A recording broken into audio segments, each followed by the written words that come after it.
Olá, queridos ouvintes do nosso CesaCast. Eu sou a Paty e já comentei por aqui que amo episódios que a gente recebe nossos clientes. Então imagine o quão empolgada eu estou para o episódio de hoje. Nada menos do que a terceira vez que a nossa mesa é composta pelos nossos parceiros do Banco do Brasil.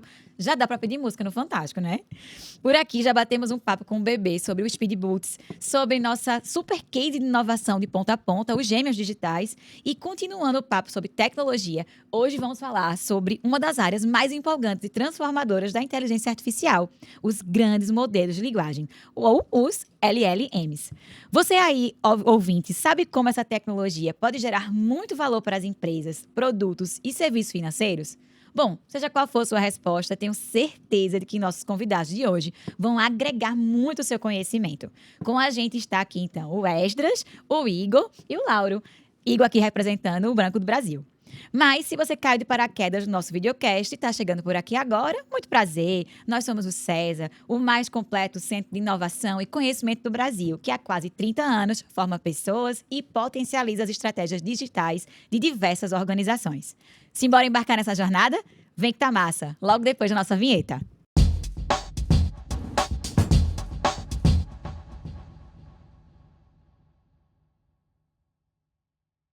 Gente, boas-vindas. É muito legal ter vocês aqui com a gente. Como eu disse, terceira vez aqui do Banco do Brasil. Se tá de volta é porque gostaram, né, do nosso papo. Então, muito massa ter vocês aqui. E eu queria que vocês, por favor, se apresentassem, deixando a Igor, né, o nosso convidado de honra, fazer as vezes. Legal.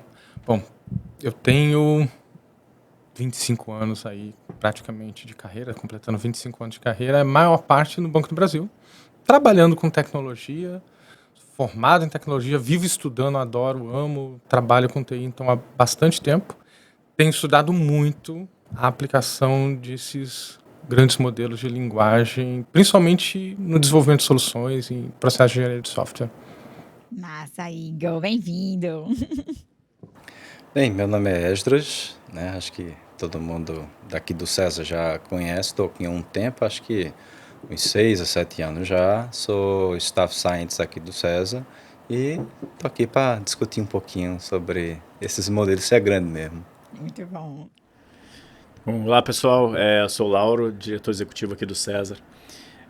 Trabalho também com tecnologia já há mais de 15 anos, fazendo essa conexão entre empresas, instituto de pesquisa, enfim, trabalhando, né, com essa conexão para levar a tecnologia aí para todos os lugares. Muito legal, que mesa massa. Então, gente, para poder começar, né, esse nosso papo, queria pedir para que vocês pudessem explicar, né, para os nossos ouvintes, o que são os grandes modelos de linguagem, né, LLMs, né, no caso. Para isso, queria pedir para que você, Esdra, pudesse contar um pouquinho o que é, né, como é que se aplica. Conta para a gente um pouco mais.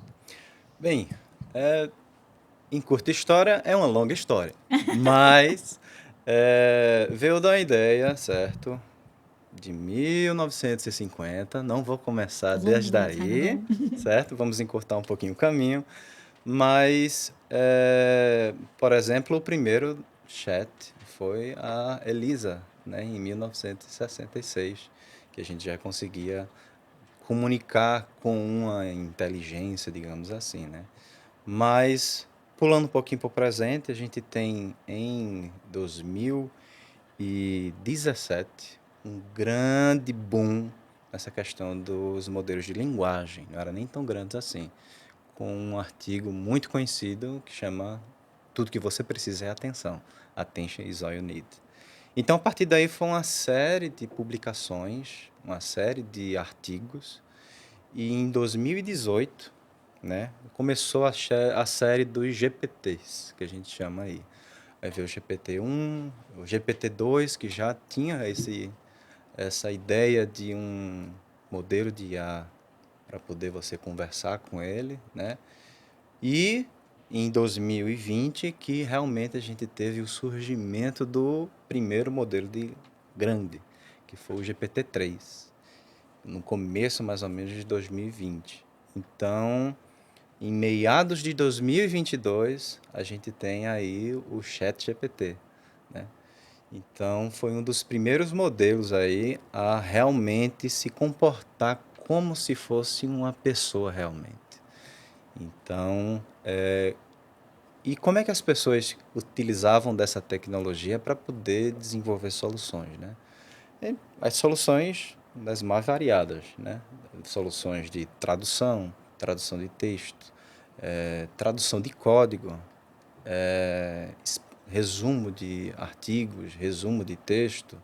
Então, isso aí foi expandindo para outras áreas, como sequenciamento de genoma humano, robótica, entendimento de textos jurídicos mais aplicados, e continuou assim até hoje. A gente brinca, né, que o nosso cérebro humano ele tem aproximadamente 86 bilhões de neurônios, né? Porém, a gente ainda não chegou, certo, nessa eficiência do nosso cérebro, né? O ChatGPT hoje, por exemplo, há um rumor, certo, que ele tem aproximadamente 1 trilhão de parâmetros, né? Para quem está ouvindo aí, o que são parâmetros, né? Para começo de conversa. São como se fossem neurônios dentro do nosso cérebro, a grosso modo, que eles vão se interagindo e achando padrões que, quando você dá uma instrução para ele, eita, então eu acho que é essa a resposta correta. Então, daqui para frente a gente ainda tem muito que desenvolver, do que achar, do que aplicar, e as aplicações têm em todos os setores, né? O setor financeiro, o setor industrial, o setor de literatura, inclusive, tem uma grande discussão sobre direito autoral e entre outras coisas, mas é algo que tem muito caminho pela frente. Ainda tem muito caminho aí para antes da AGI chegar por aí. E massa, Igor, dentro desse contexto financeiro, né? Como esses grandes modelos estão sendo utilizados atualmente e como você destaca assim, as principais oportunidades que essas tecnologias trazem para o setor? O grande boom ocorreu exatamente quando o ChatGPT 3 veio a público. Esses modelos eles já existiam, e existiam em aplicação de nicho, né? Dentro de grandes empresas, grandes companhias de tecnologia. O chocante ocorreu quando eles vieram para o usuário final. E aí as pessoas começaram a perceber, opa, eu posso fazer alguma coisa com isso aqui. Uma das ações que nós fizemos no banco que eu acho interessante nós temos um contrato de serviço onde nós temos o Copilot da Microsoft num tenant isolado, segmentado para o banco. Uma das coisas que apareceu bastante de polêmica com a popularização desses modelos era, vazamento de informação, que você fala com o LLM, pode vazar. Ocorreram essas situações, né, logo no começo. Então, tem essa preocupação no banco. Então, nós temos um contrato onde nós temos segmentado esse LLM para os funcionários do Banco do Brasil. Todos os funcionários do Banco do Brasil têm acesso a ele. Esse Copilot, por trás, ele hoje é o GPT-4. Né? Vem com isso um outro desafio, que é treinar e ensinar as pessoas a usar este LLM e tirar valor dele. Tem coisas que esses modelos conseguem fazer e tem coisas que eles não conseguem fazer. Eu vou dar um exemplo. Eles são muito bons para fazer essas traduções, né? De uma linguagem para outra, ou mover um dado para outro. Por exemplo, eu tenho uma tabela de texto em caracteres e eu preciso converter ela para uma outra formatação, por exemplo, de tabela num texto. Eles conseguem fazer isso muito bem, até um certo tamanho de tabela. Há algumas semanas atrás eu estava exatamente fazendo isso. Eu tinha uma tabela de 8x8, 8 colunas, 8 linhas, e eu precisava reformatar e redesenhar elas para um outro formato. E ok, ele fez. A hora que eu fui para uma outra tabela com 8 linhas, mas 12 colunas, ele não conseguiu completar a tarefa. Ele se perdia no meio, truncava dado, misturava dados. entra o aspecto lá o peso da atenção dele, ele perde o contexto. Então, são ferramentas poderosas, mas elas têm uma limitação muito grande. Um dos benefícios, então, realmente é o apoio ao trabalho do profissional que trabalha com escritório. E em banco hoje, quem trabalha com banco trabalha em frente a um computador. E o interessante é que essas pessoas passarão a ter essa ferramenta. É uma ferramenta. É uma ferramenta de trabalho. Não, um ganho de produtividade imenso em diversos aspectos, como vocês comentaram, né? Esse é um desafio. Mensurar este ganho de produtividade, porque vai depender também do indivíduo. Algumas pessoas, por terem aprendido a utilizar e pela natureza do trabalho que elas executam, elas vão ter um ganho muito elevado de produtividade. Outras, ou pela natureza do trabalho que não é favorável ao uso do LLM auxiliar, ou às vezes porque a pessoa não descobriu a melhor maneira de utilizar este parceiro de trabalho novo, né? Eu costumo comparar com o mesmo impacto para quem trabalha em escritório com o que nós tivemos com o próprio computador ou com o celular. É um instrumento que está aí, ele vai ficar cada vez mais poderoso. Dá para ver essa limitação, o exemplo de formatação que eu dei aqui, existe essa limitação, mas eles vão ficar cada vez mais poderosos e as pessoas precisam aprender a utilizar. Aí entra uma outra fase que é a disponibilização para o cliente dos serviços financeiros.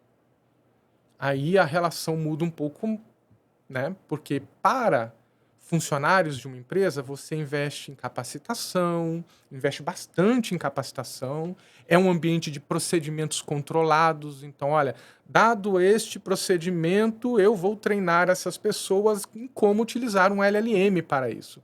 Agora, para um cliente de uma instituição financeira, você não tem o controle de procedimentos, do ambiente, como essa pessoa está utilizando, você não consegue treinar. Ninguém treina um cliente para usar os serviços da sua empresa. Então, o desafio é maior, portanto, em tornar esses LLMs ainda mais naturais, apesar deles serem bem naturais, mas eles são naturais, inclusive, nos erros e nas mentiras que eles contam, né? As alucinações, como se diz. E esse é um desafio. Nós temos um produto que foi lançado recentemente para MPE, micro e pequena empresa, com uso de LLM para auxílio em análise dos dados financeiros. Essa é uma das primeiras ações exatamente para nós começarmos a compreender como é que vai se dar. É uma nova interface do software com a pessoa. Eu acho um desafio também você mencionou a questão de segurança, é a segurança da interação usuário com a plataforma. Eu ia comentar, né? Porque o LLM acaba também auxiliando, não só nesse ganho também de análise de grandes dados financeiros, né, em tempo real, mas também fornecendo insights, inclusive em prevenção de fraude, não é isso? Isso, exatamente. E além de prevenção de fraude, vamos observar também que nem todo mundo tem a boa fé de poder usar esse tipo de ferramenta. Tem um fator limitador, né? Então, como é que a gente... o grande desafio é esse também, de pegar qual a intenção da pessoa que está usando aquela determinada tecnologia e ver realmente como é que eu vou tratar essa entrada, digamos assim, para poder fornecer a ele a informação útil, mas também me resguardando também das minhas informações. Tem uma técnica de ataque para LLMs já. Chama-se Prompt Injection. Então, porque você está dialogando com o LLM, você está escrevendo coisas para ele, e isso que você está escrevendo nós chamamos de prompt. As técnicas de Prompt Injection, elas tentam enganar, vamos dizer assim, o LLM para que eles façam algo além do que eles estão autorizados a fazer. Vou falar uma situação hipotética aqui que hoje não é possível, mas é um exercício para ajudar todo mundo a compreender. Vamos supor que você tem um LLM que seja o seu assistente pessoal e ele tem acesso à sua conta e ele vai falar para você o que você pedir para ele, né? Dados da sua conta, se você pedir para ele pagar uma conta, por exemplo, para você, ele vai pedir para você, lê o código do boleto então, ou mostra para mim na câmera e ele vai fazer tudo isso para você. O prompt injection seria você conversando com ele, conseguir convencer ele a pagar essa conta para você usando a conta de uma outra pessoa desconhecida. Tentar utilizar uma brecha de segurança. Olha, já que você é um LLM todo poderoso, que tem acesso a todas as contas, faz isso para mim, certo? Claro, tem-se N camadas de segurança que tornam isso impossível. Mas há cenários de pesquisa, inclusive, pelas empresas que desenvolvem os LLMs em como fazer com que o LLM não caia nessa. Muito legal, muito legal. E eventualmente até questões que não, podem não ser tão graves quanto uma transferência, mas eventualmente conseguir um dado, né, informações. Então, assim, existem muitas possibilidades que um fraudador pode tentar explorar numa situação dessas. E aí a dificuldade de você, vamos dizer assim, ou a dificuldade, ou os desafios realmente de você colocar isso para rodar diante do teu cliente, né, expor essas soluções. Então você precisa pensar em todos esses cenários e realmente ter uma estratégia que te permita enfrentar essas possibilidades. Eu ia, inclusive, perguntar, Lauro, né? Essa importância, né, de pensar além, né? Pensar nessas possibilidades, ver essas estratégias. Como é que você destaca a importância desses relacionamentos nas nossas parcerias, né? Pensando como o nosso processo de inovação tecnológica pode auxiliar nas necessidades do cliente e especialmente em empresas tradicionais. Olha, acho que Igor estava falando, dando um exemplo aqui que acho que traz muito isso. A gente está falando de uma ferramenta nova, vamos colocar assim, veio a um uso mais geral há pouco tempo e as pessoas estão aprendendo sobre ela. As pessoas estão começando a utilizar, algumas vão usar melhor, outras vão usar pior. As aplicações possíveis são, acho que, inúmeras. Né? Se a gente parar aqui para falar de potenciais aplicações, a gente vai ter um monte de exemplo. E, claro, só que as nossas possibilidades são finitas em termos de tempo, de recursos, pessoas, interesses. E quando a gente trabalha de forma estratégica em parceria, quando a gente trabalha em rede, quando a gente, como é o nosso caso aqui com o BB, né, que temos essa nossa relação de parceria, onde o César, como centro de inovação, apoia o BB em alguns dos desafios que eles têm. Mas da mesma forma que a gente faz isso com o BB, fazemos com outros. E isso tudo, cada lugar que a gente trabalha, cada empresa que a gente interage, a gente aprende. E às vezes aprende aplicações que até estão fora do radar do nosso outro parceiro, porque aquela aplicação não fazia sentido para ele naquele contexto. E quando a gente se junta, a gente começa a descobrir coisas incríveis. Coisas que um descobriu, que o outro já testou. Eu acho que essa é a grande força das parcerias estratégicas, da atuação em rede, de você ter parceiros de confiança para trabalhar contigo. É você potencializar o conhecimento. É você potencializar as possibilidades de uma ferramenta tão nova que está todo mundo olhando, percebendo que aquilo ali vai transformar os negócios. Né? E eu não posso ficar para trás. Então, nesse momento, assim, velocidade é tudo. Né? Claro, velocidade com segurança, velocidade com confiabilidade, mas parte de como se conquista essa velocidade é assim, atuando dessa forma, com troca, com interações de confiança e né, empresas competentes, empresas que têm esse perfil de buscar coisas novas, de inovar, criatividade. Acho que é isso que a gente tem feito e que tem dado tão certo assim ao longo desses anos.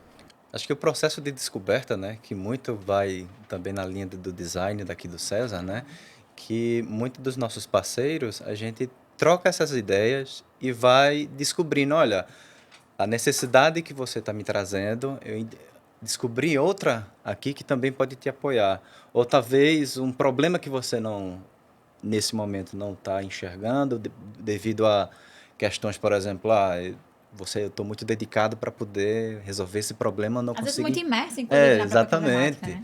Aí, todo esse processo de design, de descoberta, traz esses insights para poder a gente... eu não sabia que isso era possível. Caramba, realmente é possível, sabe? Vem aquele estalo, aquele momento ahá, né? Dizendo... E hoje o momento em que nós estamos com relação a LLMs para isso é... Todo mundo está em busca dos problemas que eles podem resolver. Então, o estágio que estamos é de tentativas. Parece aquela situação em que você está com o martelo na mão à busca de pregos. Pregos. E o LLM é esse martelo que a gente está batendo em tudo quanto é lugar para ver se funciona, se é um prego.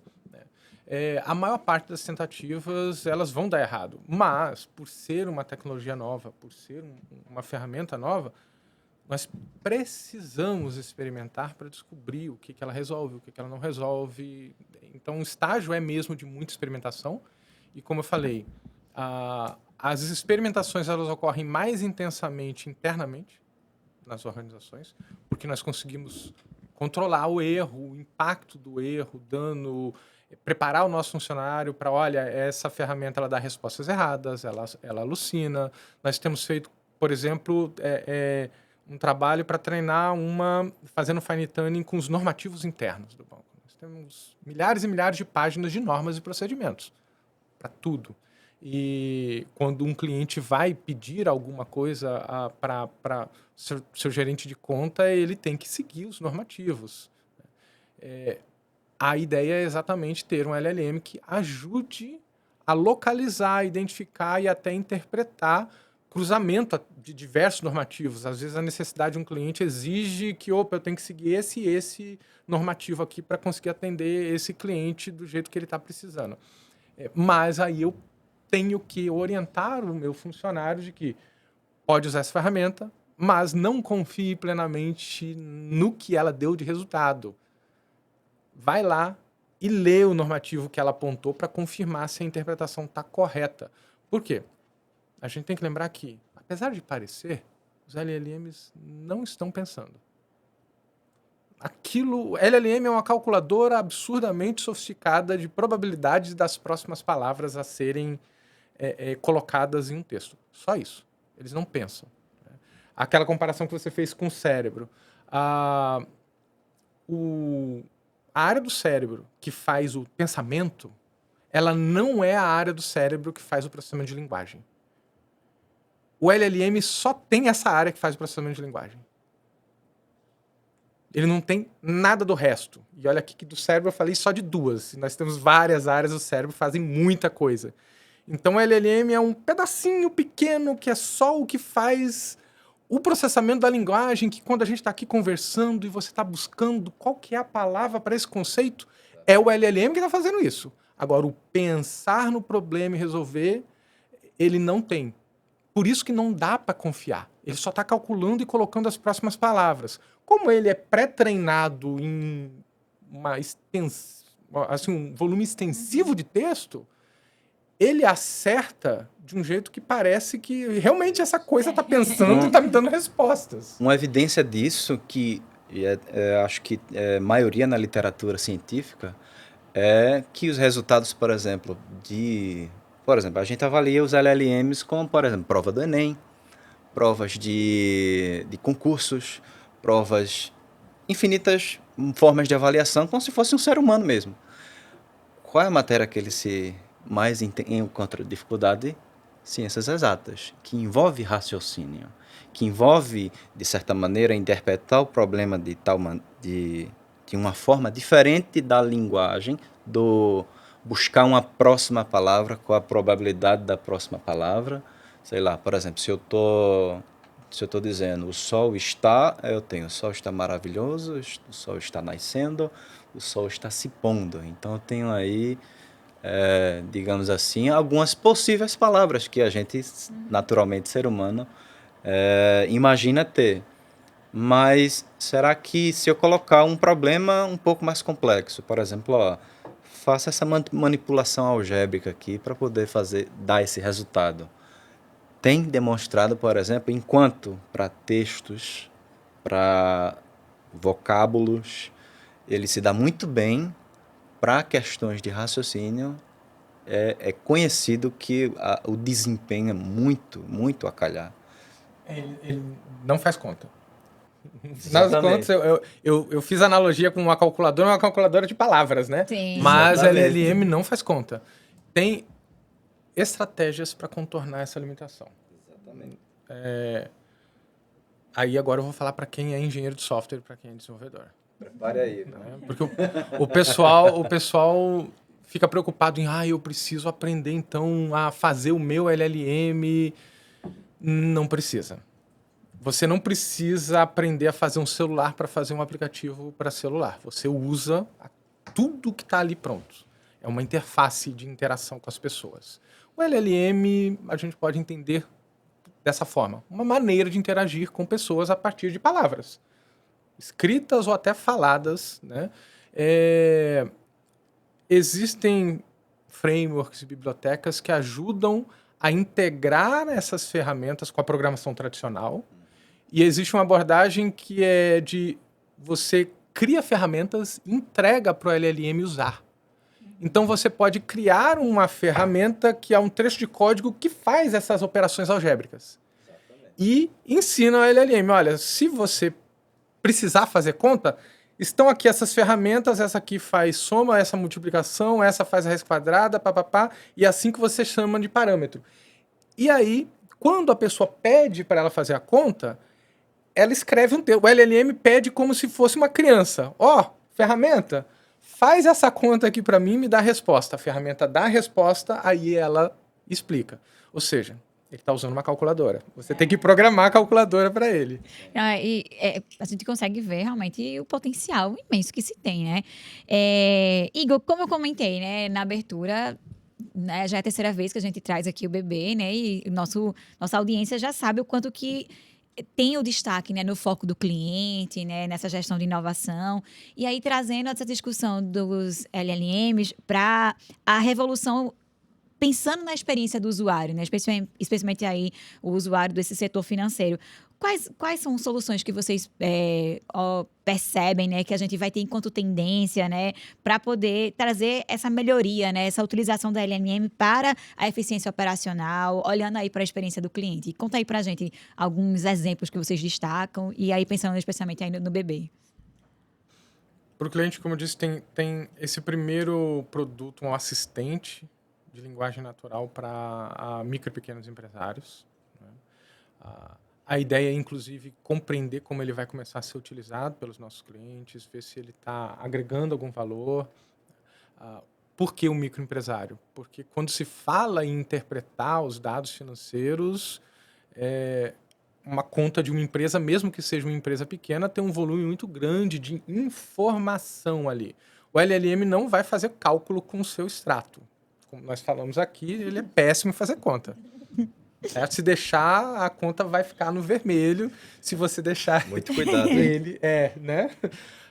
Mas interpretar aquelas informações, cruzar diversos dados, ajudar o empresário a chamar a atenção dele para determinado ponto da saúde financeira da empresa, parece ser um bom caminho, mas a gente precisa compreender o quão natural isso vai ser para as pessoas.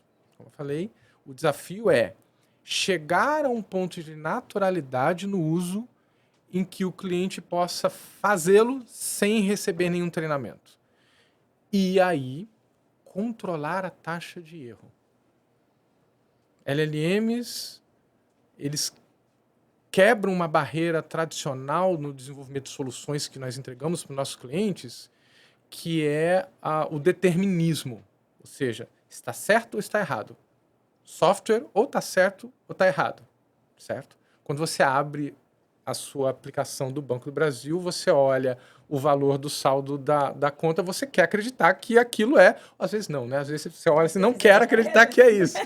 Mas você tem certeza de que aquele número representa a realidade. 100% das vezes.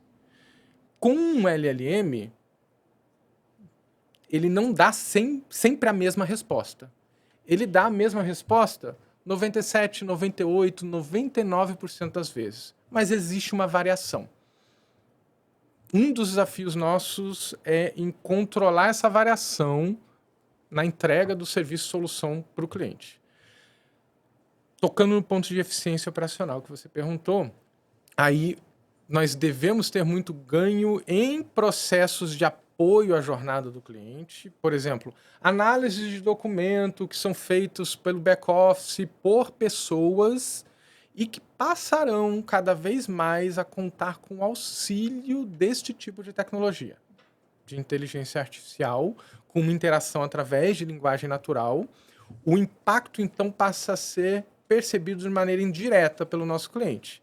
Ele vai ter tempos de espera menor para processos que antes eram muito demorados. Por exemplo, eu estou fazendo uma operação financeira complexa, um financiamento de imóvel com alguma outra situação, e aí isso vai levar meses. Com o uso desse tipo de ferramenta dentro dos nossos processos, pelos nossos funcionários, a expectativa é começar a reduzir esses meses para, quem sabe, um mês, para, quem sabe, algumas semanas, e aí aparece o impacto para o cliente. Curiosamente, a maior parte das vezes, o cliente não vai precisar interagir com esse tipo de solução. Legal. E quando a gente pensa, pessoal, assim, para além do setor financeiro, né, em termos de tendências, o que a gente pode esperar para os próximos anos? Bem, a gente vê, acho que você foi feliz em falar desse comportamento de como a gente pode customizar a LLM, né? De como você pode colocar ela em um determinado cenário que ela lhe dê uma resposta aceitável para o usuário, compreensível e que você consiga administrar essa incerteza junto com o usuário, né? Tem um conceito, aí já entrando um pouco mais técnico, que é um conceito dentro dessa área de agentes, onde, por exemplo, você coloca em uma determinada, como se fossem pessoas. Você diz, olha, essa parte da LLM, ou essa LLM, vai interagir com você como se fosse um engenheiro de software. Essa parte da LLM vai interagir com você como se fosse um validador de contrato. Essa outra parte vai... E você consegue fazer com que cada uma dessas atenda a um determinado setor do seu departamento, enfim. E muito mais disso. Você consegue fazer com que essas LLMs interajam entre si, meio que validando o trabalho delas mesmas. É uma tendência muito forte, principalmente nessas questões de quais são as coisas que são certezas e quais as coisas que são incertas, que eu posso colocar um pouco de incerteza, que é a administração da incerteza dentro da resposta do texto, e aquilo que eu tenho que dar exato. Aquilo que eu tenho que dar exato, eu extraio isso para uma ferramenta. Por exemplo, tem vários exemplos. Eu preciso de um extrato bancário resumido por mês.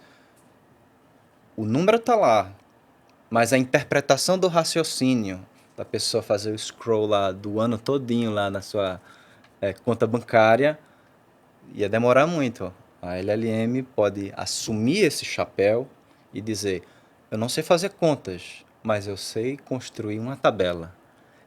Mas eu sei agregar, eu sei fazer uma consulta. Eu sei escrever código. Então, eu faço esse intermediário para que eu vá para um programa externo e traga a resposta exata para o cliente. Então, isso é uma tendência muito fortíssima em aplicações de LLMs, né? É o que tem sido usado. Eu acho que quando a gente pensa assim, em interação com LLM, a gente pensa muito no primeiro use case de chat, né? Você interage com LLM com um determinado texto e recebe isso de volta. Mas a gente esquece que também a gente pode utilizá-la entre interações máquina e máquina. Existe um sistema que tem uma certa incerteza e eu preciso fazer essa transformação, sei lá, por exemplo, eu tenho um sistema que ele emite um relatório. Eu não consigo interpretar esse relatório, mas eu queria algo que conseguisse me dar feedbacks, insights, para alimentar outro sistema. Então, consigo fazer um escaneamento daquele relatório, ver quais são os gráficos que estão ali, ver quais são as informações interessantes, quais são os tópicos interessantes e transformar isso em outro dado e transferir isso para as aplicações dentro do banco. Acho que a principal aplicação é essa. Tem outras também de tendências, como, por exemplo, é conhecido que, eu citei aqui, que o ChatGPT tem um rumor que tem mais de 1 trilhão e pouco de parâmetros. Imagine a infraestrutura para manter isso. Imagine, falando um pouco mais específico, imagine quantas GPUs eu vou precisar para poder servir esse modelo. São GPUs para nossa audiência aqui ficar, né? Placa de vídeo. Processador de placa de vídeo. Para quem é gamer. Para quem é gamer vai estar ligado. E aí já vai uma dica. Eu estava exatamente pesquisando sobre isso recentemente, que é para você rodar um LLM pequeno, que tem os LLMs monstruosos como Sim. esse, GPT-4 e tal, mas para você executar um open source Llama 8 bem no seu computador... 8 bilhões, né, de parâmetros. 8 bilhões, você precisa... E está vendo o pessoal discutindo para usar ele como um auxiliar de código para desenvolver. Você precisa de um equipamento, um computador de mais ou menos 100 mil reais para rodar ele de maneira satisfatória. O topo do Llama é o 401B, 401 bilhões de parâmetros. Você não vai querer pagar o computador para rodar ele. Um dia, a gente, inclusive, foi bom você tocar nesse assunto, que em algumas pesquisas que a gente faz aqui, a gente fez um cálculozinho de besta. Quanto de memória eu vou precisar para poder colocar isso? Só para consulta desse de 405 bilhões do Llama. A gente chegou na conclusão que a gente vai precisar de 1 tera de memória observação. Para o público aí, existe uma diferença entre a memória do computador, né, e a memória da GPU. A memória do computador é aquela memória que os aplicativos estão lá, e a memória do GPU é uma memória diferente, mais otimizada para esse tipo de trabalho. E consequência é mais cara. Né? Desafiadores, né? São os desafios aí que a gente vê. Ô, Lauro, pensando nessas tendências, né, que foram comentadas, né? Eu queria que você contasse pra gente um pouquinho como é que o César tem atuado aí no campo de P&D, né, de pesquisa e desenvolvimento, para projetos de inovação nos setores diversos, mas especialmente aí, né, nessa vertical que você é responsável, né, para a área financeira, né? Principais diferenciais que a gente oferece, né, especialmente para os projetos de alto TRL, cobrindo todo esse ciclo de inovação.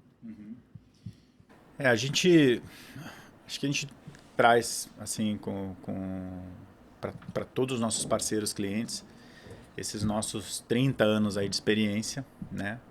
E que a gente consegue somar, por exemplo, com novas ferramentas como LLM. Então, a gente consegue agregar essas coisas, né? Então, são 30 anos trabalhando, por exemplo, na geração de produtos ou soluções robustas que tem que rodar em ambientes com altíssima disponibilidade, com segurança. Então, assim, a gente já traz isso como um background assim, natural.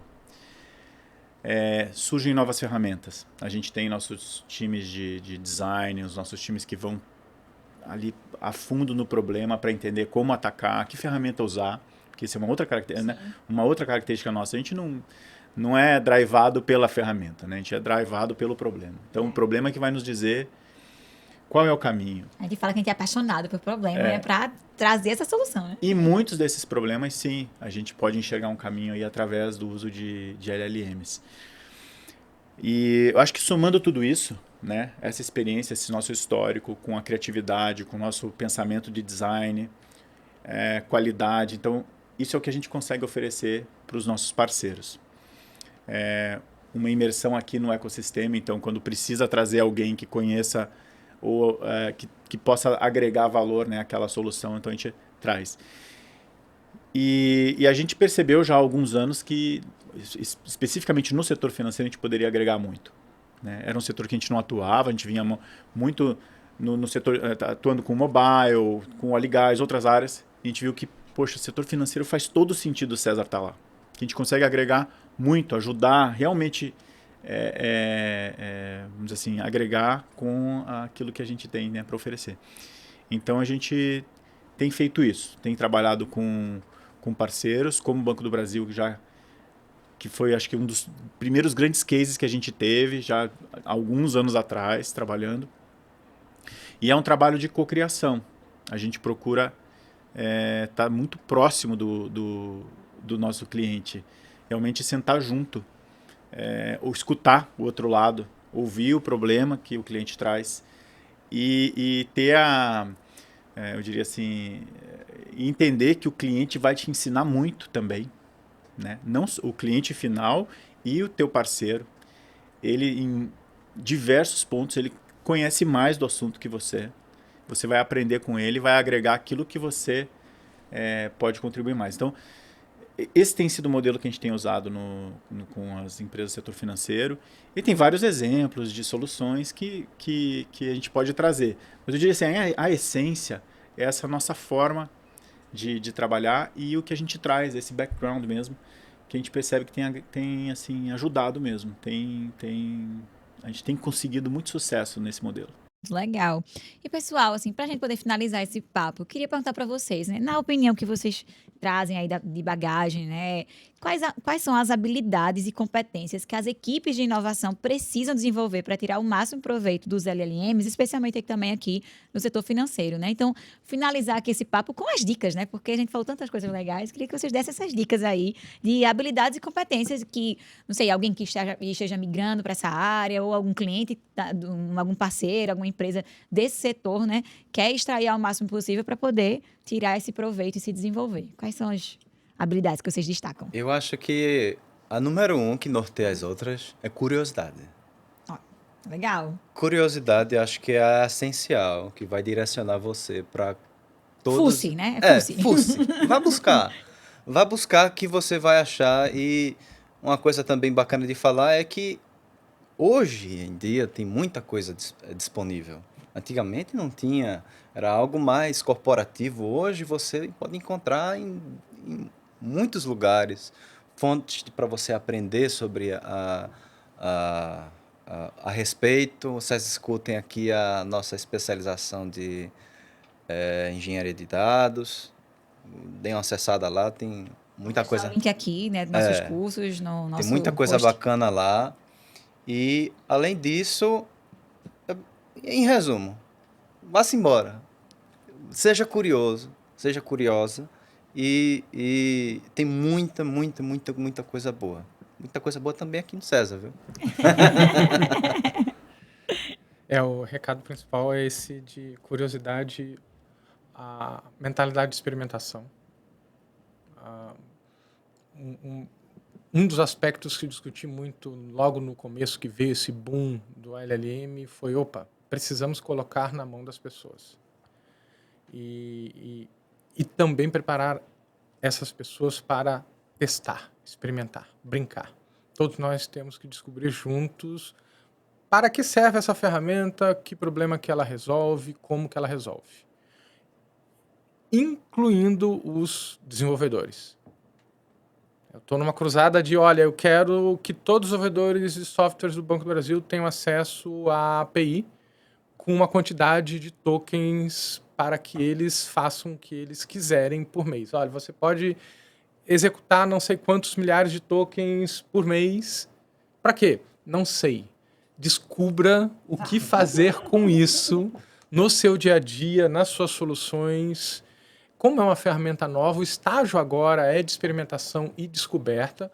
Naturalmente, como toda organização que a gente quer fazer isso, é controlando para que não apareça nenhum efeito colateral indesejado que venha a prejudicar alguém. Uhum. É o impacto, né? Fazer essa análise desse impacto, né? Isso. Então, assim, experimentar, na maior parte das vezes, vai resultar em nada, em um erro, em um problema.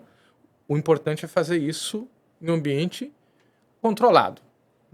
Não dá para experimentar com situações da vida real. Ninguém quer experimentações com a sua conta corrente. Não é isso que nós estamos fazendo. Não vamos fazer isso. Isso, podem ficar tranquilos. Mas o momento agora é exatamente isso. Pegar essa curiosidade, mão na massa, experimentar. Não precisa entender como esses LLMs funcionam. Esse recado para os desenvolvedores de software no geral. Vou repetir de novo, eu já dei aqui. Não precisa se preocupar em estudar as minúcias de como funciona a rede neural, o que significa esses raios de parâmetro. Vou ler Atenção é tudo que você precisa para entender o que é um transformer. Não precisa. Se quiser, de curiosidade, ok. Mas você só precisa aprender a utilizar ele e a integrar no software. É esse o momento, é a experimentação. Massa. Eu acho que eu tô com eles, assim. Acho que Esdras colocou muito bem. Criatividade aí nesse ponto é tudo, né? Tem que estar sempre junto. E como o Igor tinha falado, né? Assim, a gente... Acho que é uma mudança que as pessoas vão ter que enfrentar, entender que você não tem mais um sistema determinístico, né? Assim, o pessoal aprendeu, 0 ou 1, certo ou errado. E agora a gente está lidando com uma coisa diferente. Então, além disso tudo que a gente falou, acho que as pessoas precisam ter essa coragem de enfrentar o diferente. O exemplo que o Igor falou, ele foi lá, colocou para o pessoal usar e vamos lá, gente, vamos usar esse negócio, está aqui, está liberado, vocês vão fazer o uso. Eu ainda não sei muito bem o porquê. E veja, é difícil fazer isso, entende? Eu achei muito legal isso que você trouxe, Igor, porque às vezes é isso mesmo. Eu tô vendo que esse negócio aqui vai dar resultado. Eu não sei ainda muito bem qual vai ser, mas eu vou testar esse negócio. E eu acho que esse teu teste vai te trazer excelentes resultados. Conto com isso. Eu acho que se eu pudesse também adicionar, né? Acho que ter esse olhar também centrado no usuário, né? Pensar nessa problematização, né? Pensar, como a gente já falou, né? Não ter medo do problema, né? Receber o problema, explorar o problema, pegar essa técnica, seja, né, pensando na curiosidade ou na própria modelagem mesmo de dados, enfim, análise de IA, enfim, trazer isso para também pensar como isso vai afetar os usuários, como é que eu posso fazer também para poder explorar isso. E como no bom e velho recifense, né? Dali, porque... Educar dali, ele né? também, o usuário, né? Porque às Isso. vezes ele não sabe usar, né? Às vezes ele usa de uma maneira que... Veja, se você utilizar dessa maneira, você vai extrair melhor proveito dessa ferramenta, né? Então, tem essa parte também muito bacana. Muito bom, legal, gente. Esse papo foi riquíssimo, muito produtivo. Pudemos entender melhor sobre como nossos serviços financeiros estão evoluindo e ficando cada vez mais personalizados e modernos. Vamos ficar sempre atentos aí às tendências, né, e perspectivas positivas para a ampliação do uso dessa tecnologia para os próximos anos. Esdras, Lauro, Igor, foi um prazer imenso ter vocês aqui conosco. Esperamos que vocês, né, venham mais, inclusive, viu? Venham mais, que a gente tem mais assuntos aí, temas importantes, interessantes como esse no dia a dia, para bater papo aqui com nossos amigos ouvintes.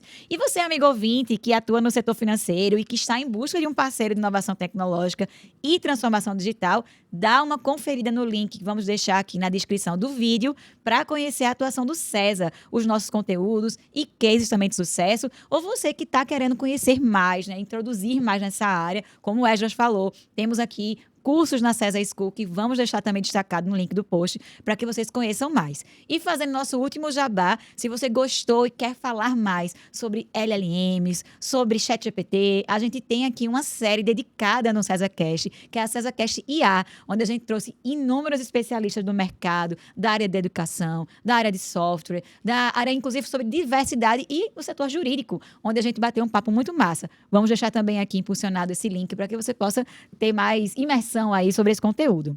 Muito obrigada pela participação até aqui. Se quiser deixar também alguma sugestão, um comentário ou mesmo um debate aqui sobre esse assunto, uma crítica, pode mandar no podcast@cesar.org.br ou nos procurar em nossas redes sociais.